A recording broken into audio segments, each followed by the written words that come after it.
Cette semaine, à Église en sortie, on parle des outils d'animation de l'OCQ Oser la conversion missionnaire avec Suzanne Desrochers.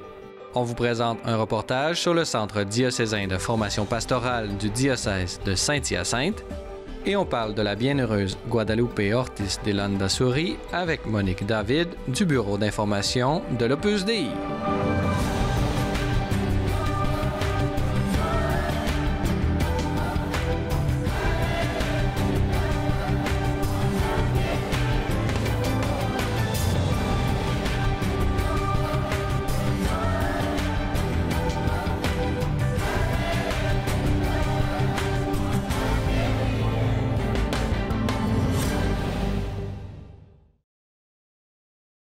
Bonjour, mesdames et messieurs, et bienvenue à Église en sortie. Aujourd'hui, à l'émission, nous allons d'abord parler de catéchèse. Et pour en discuter, nous avons avec nous en studio Mme Suzanne Desrochers. Bonjour. Bonjour. Suzanne Desrochers, vous êtes adjointe au directeur de l'OCQ, l'Office de catéchèse du Québec, qui est en collaboration avec l'Assemblée des évêques catholiques du Québec.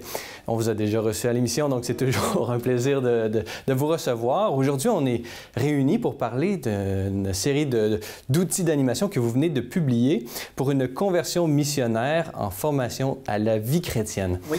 Alors, pouvez-vous nous parler un peu là, de l'intention que vous aviez en publiant cela, peut-être les circonstances qui ont mené à cette publication? Oui. Alors, l'idée, c'est d'accompagner toute personne qui est impliquée en catéchèse. Formation à la vie chrétienne, là, c'est un grand mot pour élargir la catéchèse à catéchèse des adultes, décloisonner un petit peu de la catéchèse centrée sur les enfants. Donc, cet ensemble d'outils d'animation-là vise à accompagner toute personne engagée, bénévole, mandatée ou non, dans ce processus de conversion missionnaire, qui est un processus qui est commencé depuis plusieurs années, qui s'enracine, je dirais, dans tout le mouvement suite à la publication de la lettre du pape François, La joie de l'Évangile. Donc, cet ensemble d'outils d'animation-là, c'est vraiment pour accompagner les gens, pour passer de la réflexion à l'action, pour élargir aussi à tout le monde, à un plus large public, cette espèce de sentiment qu'on est tous concernés par la conversion missionnaire, en formation à la vie chrétienne, mais disons-le tout de suite, on s'est aperçu que ces outils d'animation-là peuvent être utiles pour toute personne engagée en Église et en pastorale, donc dans d'autres chantiers, en visant le plus possible de décloisonner aussi.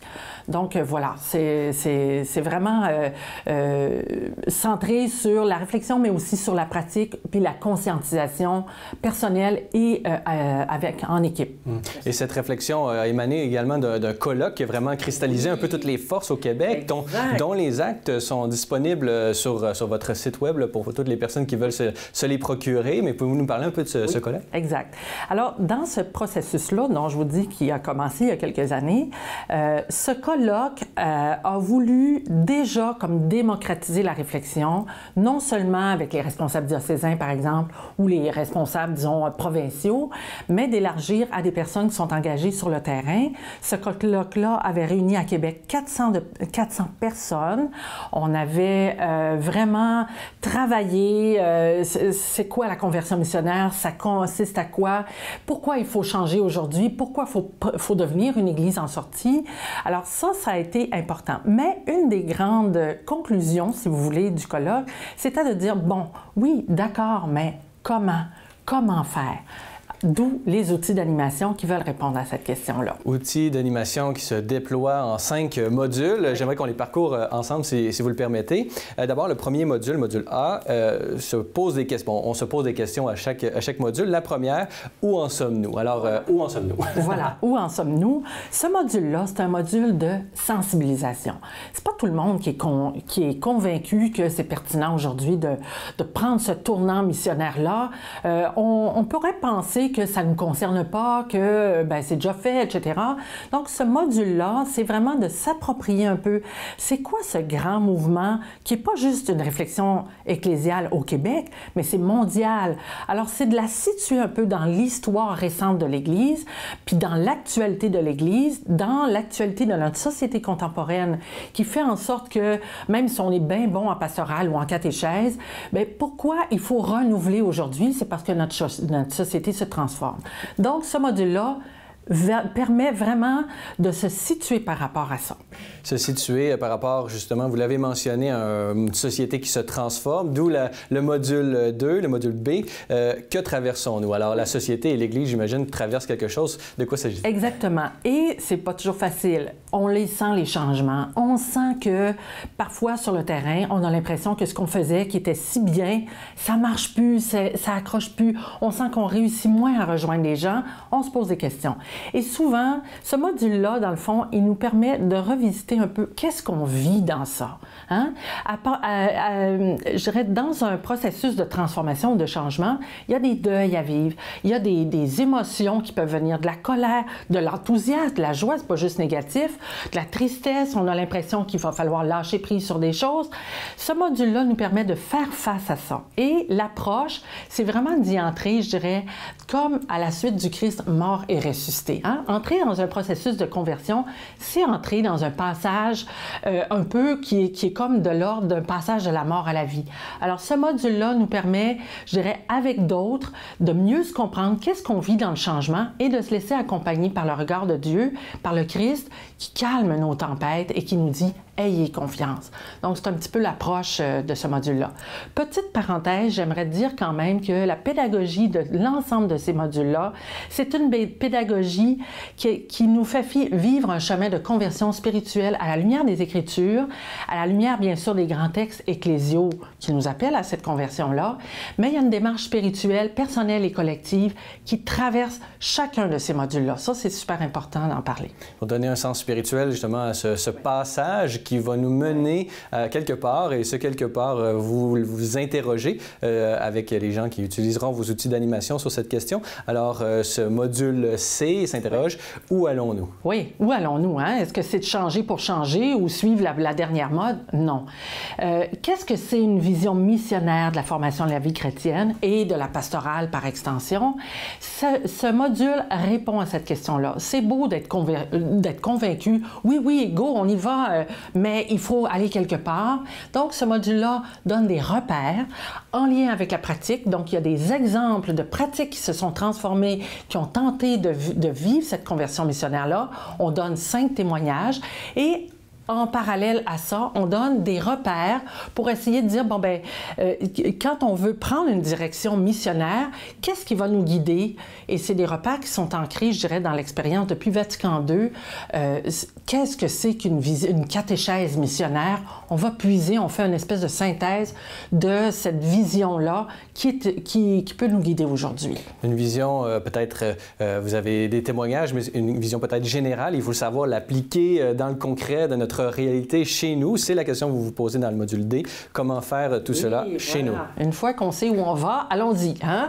Donc, ce qu'on invite à faire, ce module-là accompagne les gens dans la planification d'un projet, mais une planification qui va tenir compte des repères d'une vision missionnaire en formation de la vie chrétienne.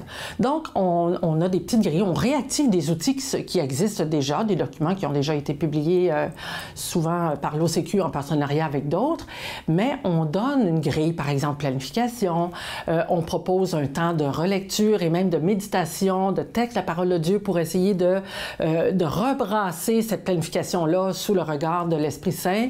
Et ensuite de ça, on invite les gens à expérimenter, donc à oser, hein, c'est le titre du document, oser des nouveaux projets, on fait des choix. Hein? Quel choix on va faire?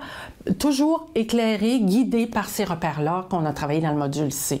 Ou si on s'aperçoit qu'on ne les a pas encore travaillés, on retourne au module C pour mieux discerner les changements à faire. On va et vient entre toutes ces belles questions qui culminent dans une ultime question qui est vraiment imprégnée d'espérance. Un peu plus haut, un peu plus loin, vraiment. Quels sont vos espoirs pour la catéchèse au Québec? Alors, simplement un petit mot sur ce module. C'est un module qui outille les gens pour une évaluation et une relecture de l'expérimentation pour viser un processus de transformation qui est permanent. On veut déconstruire un peu l'idée que en Église, à un moment donné, on finit par s'installer, puis voilà, on campe, on s'installe dans des habitudes. Il y a toujours ce renouvellement parce que notre société change sans cesse, mais parce que l'Évangile est toujours nouveau. Hein? C'est vraiment la trame de la lettre du pape François. Et donc, ce module-là nous invite à sans cesse revisiter, relire notre pratique. Et mon espoir, c'est ça, c'est que cet ensemble d'outils-là, et d'autres peut-être qui vont naître, donne le goût aux gens de constamment se remettre en question, mais de manière constructive et positive, de vivre cette espèce de conversion missionnaire permanente dont parle le pape François. Moi, je pense qu'il y a quelque chose là, et cette conversion-là, c'est vraiment le retour à la nouveauté constante de l'Évangile. Pour moi, j'ai cette conviction-là. Comment se procurer cette série d'outils d'animation? Alors, on se les procure sur le site de l'Assemblée des évêques du Québec. Si par ailleurs, on tombe sur le site de l'Office de catéchèse du Québec, en page d'accueil aussi, on a le lien vers le site de l'Assemblée des évêques du Québec. C'est un ouvrage c'est un document qui est disponible en PDF gratuitement. On veut une diffusion le plus large possible. On peut se procurer le document entier ou module par module, parce qu'on peut traverser les modules selon là où on est rendu. Et on peut aussi commander des copies imprimées aussi à l'AEQ, si jamais on ne peut pas faire d'impression couleur chez soi. Et tout cela disponible bien évidemment sur le site web dont l'adresse apparaît en ce moment même au bas de l'écran. Alors, Suzanne Desrochers, je rappelle que vous êtes adjointe au directeur de l'Office de catéchèse du Québec. Alors, merci beaucoup d'avoir été avec nous aujourd'hui. Ça a été un plaisir. De notre côté, on va aller voir un reportage sur le Centre diocésain de formation en pastorale du diocèse de Saint-Hyacinthe.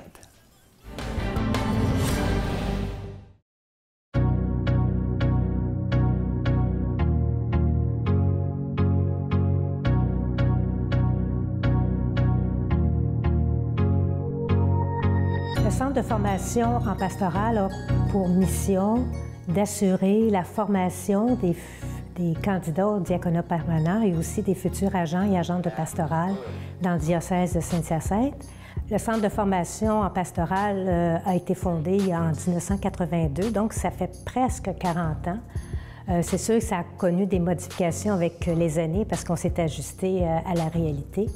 L'automne dernier, il y avait 30 personnes qui se sont inscrites. C'était un record là, pour ces dernières années. Donc, on voit un regain. L'importance d'être formé pour pouvoir intervenir aujourd'hui dans notre monde et aussi en Église.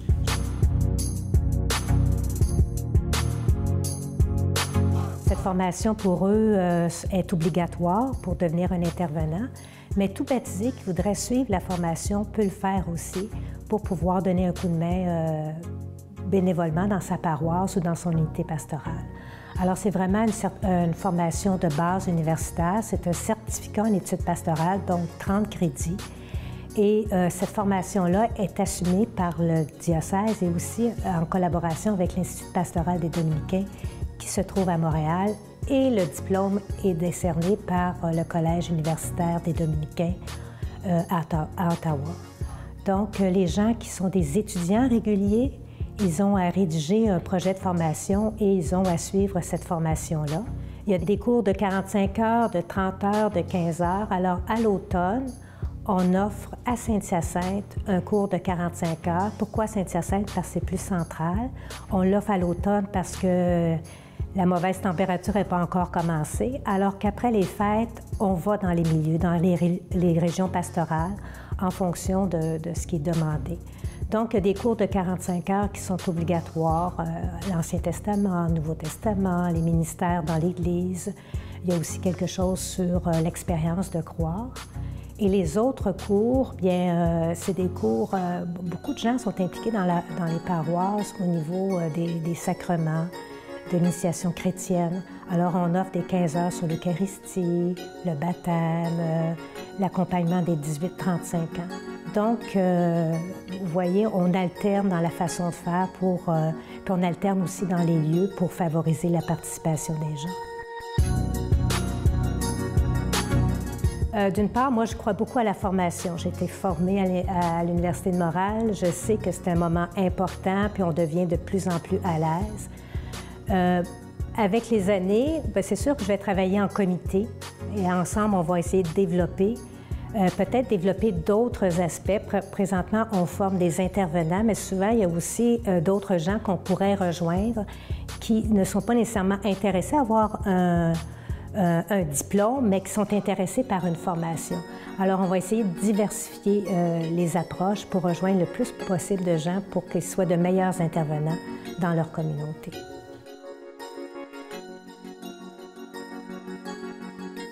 Si on veut en savoir davantage sur le centre de formation pastorale, il est toujours possible de consulter le site du diocèse de Saint-Hyacinthe ou encore communiquer avec moi au 450-773-8583 et mon poste est le 242. Alors, j'espère pour le centre de formation pour les prochaines années qu'on puisse être collé à la réalité de notre monde pour mieux annoncer Jésus-Christ. Alors, mieux former les gens pour entrer en dialogue avec les gens qui sont peut-être loin de l'Église ou qui sont d'une autre confession ou d'une autre religion. Mais l'importance d'être en dialogue avec les gens de notre monde et de comprendre notre monde aussi.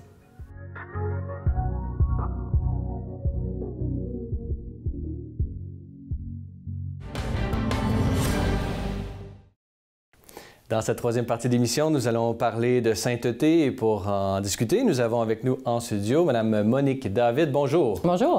Monique David, vous êtes collaboratrice au bureau d'information de l'Opus Dei au Canada. Alors, c'est justement en partie sur cette vocation à l'Opus Dei que nous allons discuter aujourd'hui, puisque a eu lieu le 18 mai dernier la béatification de Guadalupe Ortiz de Landazuri, qui a lieu justement à Madrid même, par le cardinal Angelo Becciu. Alors, j'aimerais justement qu'on en discute de cette nouvelle bienheureuse ensemble, qui était membre de l'Opus Dei et qui est maintenant, d'une certaine façon, un modèle pour l'ensemble des chrétiens. La première laïque de l'Opus Dei béatifiée. Justement, pouvez-vous nous parler un peu là, des faits saillants de sa vie, les moments importants, où est-ce qu'elle est née, quelle est la carrière scientifique qu'elle a eue? Pouvez-vous nous dresser vraiment un portrait de cette nouvelle bienheureuse? OK, en résumé. Alors, elle est née le 12 décembre 1916. Elle est née à Madrid. Et elle était la 4e. Elle a commencé ses études en chimie à l'Université centrale de Madrid et en 1933. Ensuite, elle s'est inscrite au doctorat, mais la guerre civile a commencé de 1936 à 1939. Elle a dû interrompre ses études. Son père a été fusillé.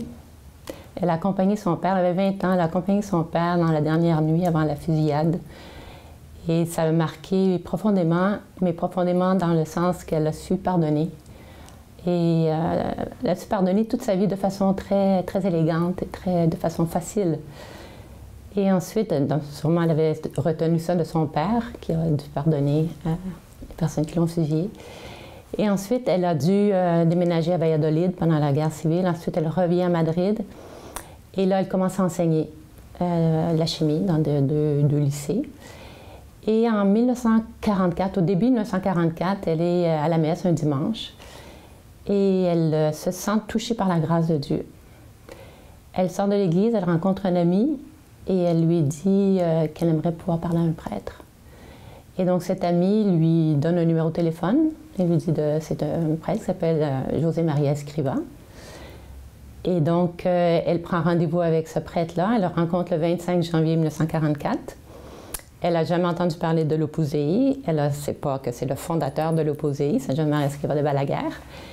Et elle s'assoit et elle lui dit je pense que j'ai une vocation.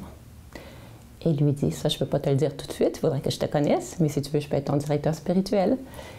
Et donc, elle commence la direction spirituelle avec Saint José Maria et elle a une grande confiance, une grande transparence.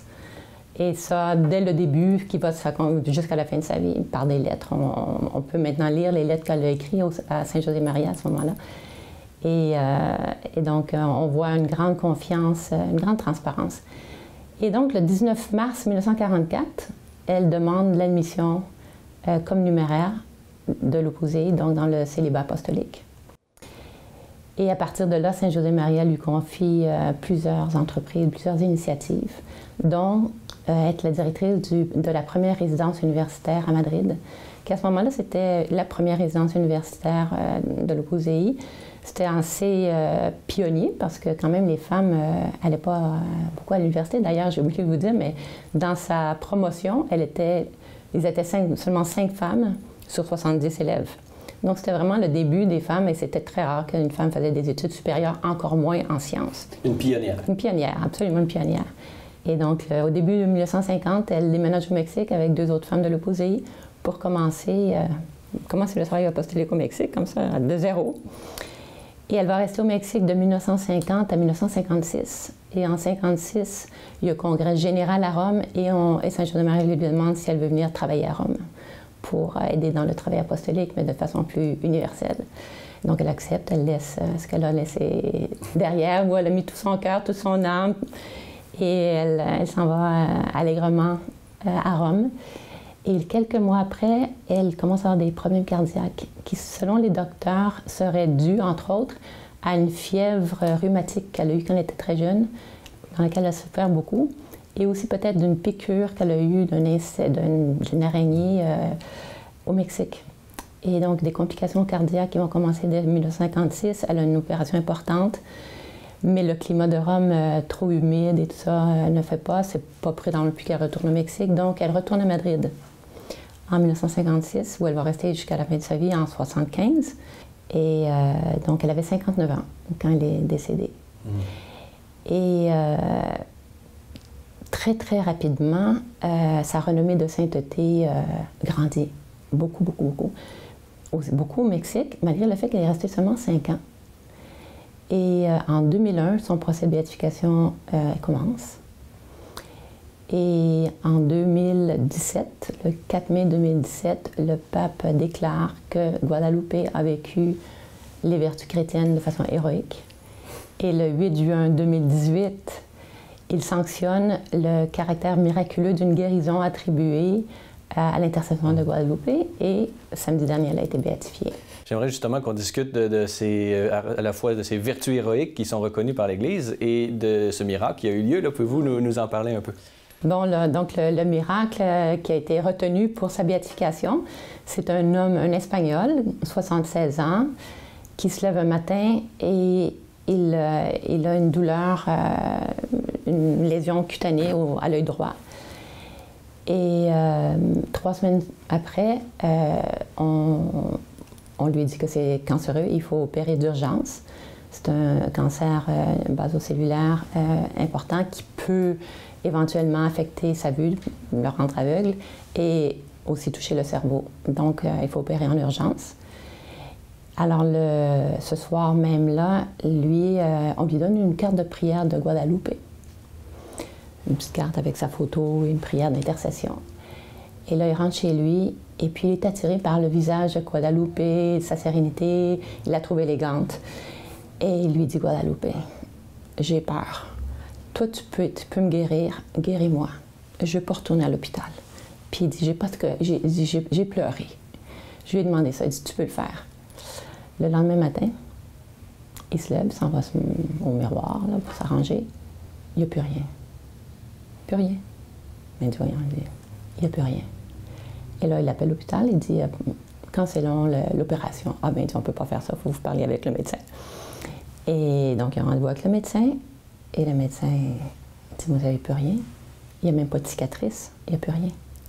Donc, c'est vu par des spécialistes, médecins, ophtalmologistes, les grands experts qui avaient documenté l'opération qui devait être. Donc, tout est documenté. Et donc, aucune explication médicale. Inexplicable.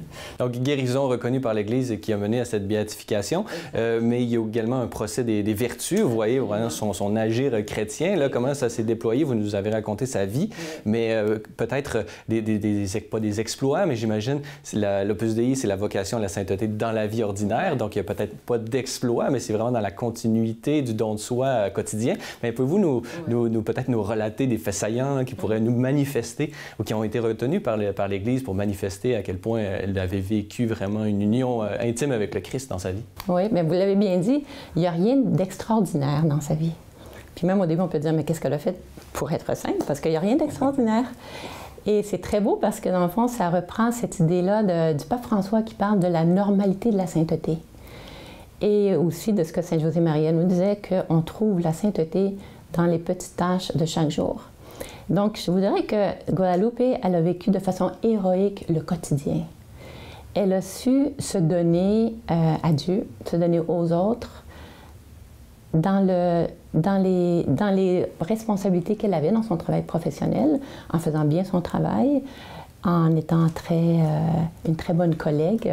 Toutes ses collègues disent que c'est une personne extraordinaire avec qui travailler, une personne qui savait faire équipe. Et elle avait une grande proximité de Dieu. Elle, depuis toute jeune, elle se savait en présence de Dieu et ça l'accompagnait jusqu'à la fin de sa vie. Et elle essayait de tout faire par amour de Dieu, et par amour de Dieu, par amour des autres. Et ce qui est très beau, ce qui me touche beaucoup dans la vie de Guadalupe, et ça on peut le voir par les lettres qu'elle écrivait à Saint José-Maria, et par des entrées dans son journal aussi, qu'elle était très consciente de ses faiblesses et de ses limitations et de ses défauts. Et un autre aspect que j'aimerais faire ressortir, parce que c'est ce que tout le monde qui l'a connue dit, c'est qu'elle avait une joie contagieuse, une grande joie, toujours le sourire. Et c'est sûr que c'était un aspect de son tempérament, qu'elle était joyeuse, optimiste, par tempérament. Mais n'oublions pas que les 20 dernières années de sa vie, elle les a vécues avec une grande limitation physique, parce que sa maladie de cœur, qui l'a amenée à la mort, la limitait beaucoup, beaucoup. Il y a des témoignages de médecins qui expliquent, plus en concret, les limitations de cette maladie-là, mais c'est à bout de souffle continuellement. Tu as l'impression de toujours être épuisé, et même te reposer te fatigue. Et personne autour d'elle aurait pu dire qu'elle avait cette limitation-là. Pas parce qu'elle le cachait, mais parce qu'elle avait choisi de vivre dans la joie cette limitation-là. L'Evangelii Gaudium, comme dit le pape François. Exactement. Pour ceux qui voudraient en apprendre davantage sur cette nouvelle bienheureuse, Guadalupe Ortiz de Landazuri, ou bien peut-être en apprendre davantage sur la vocation qui l'a menée vraiment à cette reconnaissance de l'Église, qui est celle de l'Opus Dei, de numérant dans l'Opus Dei, comment on s'y prend au Canada? Ah, mais vous allez sur le site web de l'Opus Dei, www.fr.opusdei.org.ca plutôt. Et là, vous avez beaucoup de vidéos. Regardez Multimédia Guadalupe, il y a un site aussi sur Guadalupe. Alors là, vous avez beaucoup de matériel et je pense que ça va vous inspirer. Elle est inspirante. Très bien. Alors, Monique David, je rappelle que vous êtes collaboratrice au bureau d'information de l'Opus Dei pour le Canada. Alors, et vous étiez ici pour nous parler de cette nouvelle bienheureuse, Guadalupe Ortiz de Landazuri. Alors, merci beaucoup d'avoir été avec nous aujourd'hui. Ça me fait plaisir. Voilà, c'est tout pour aujourd'hui. Merci de nous avoir suivis. Vous venez d'entendre la dernière émission d'Église en sortie de la saison. J'en profite pour remercier l'ensemble des invités, nos collaborateurs de KTO Télévision et toute l'équipe de C'est les Lumières. J'en profite également pour vous remercier, vous, chers téléspectateurs, qui nous avez suivis durant cette année et qui continuez de vous intéresser à l'Église au Québec. Vous pouvez revoir l'ensemble de nos émissions sur notre chaîne YouTube ou en consultant notre site Internet au www.c'estleslumières.tv.org. D'ici là, je vous souhaite un bel été et on se retrouve en septembre prochain pour une nouvelle saison d'Église en sortie.